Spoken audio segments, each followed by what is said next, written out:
അതെ, ഒരു mushroom fry ഉണ്ടാക്കിയാലോ. ആദ്യം മഷ്റൂം നന്നായി ക്ലീൻ ചെയ്യുക. അതിലേക്ക് കുരുമുളക്, മഞ്ഞൾപ്പൊടി, മുളക് പൊടി, ഗരം മസാല, കുറച്ച് ഉപ്പിട്ട് നന്നായിട്ടൊന്ന് മാരിനേറ്റ് ചെയ്ത് വെക്കുക. ഏകദേശം ഒരു 10 മിനിറ്റ് ചെയ്താൽ മതി. അതിനുശേഷം ഒരു പാനിലേക്ക് കുറച്ച് കോക്കനട്ട് ഓയിൽ ആഡ് ചെയ്ത് അതിലേക്ക് കുറച്ച് വെളുത്തുള്ളി, ഇഞ്ചി ചെറുതാക്കി മുറിച്ചിട്ടത് ആഡ് ചെയ്യുക. അതൊന്ന് ചൂടായി വന്നതിന് ശേഷം അതിലേക്ക് ഒണിയൻ ചെറിയ പീസാക്കി മുറിച്ചത് ആഡ് ചെയ്യുക.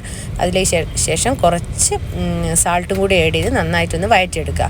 അതിനുശേഷം അതിലേക്ക് ടൊമാറ്റോ ചെറിയ രീതിയിൽ മുറിച്ചെടുത്തത് ആഡ് ചെയ്യുക.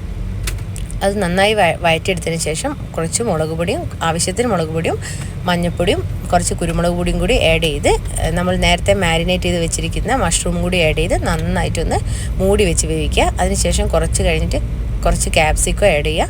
എന്നിട്ട് കുറച്ച് സമയം കൂടി ഒന്ന് മൂടി വെച്ച് വേവിക്കുക. അതിൽ കുറച്ച് മല്ലിച്ചപ്പ് കൂടി ആഡ് ചെയ്ത് സെറ്റ് ചെയ്തെടുക്കുക കേട്ടോ. അടിപൊളി ടേസ്റ്റാണ്. ഒന്ന് ട്രൈ ചെയ്ത് നോക്കും.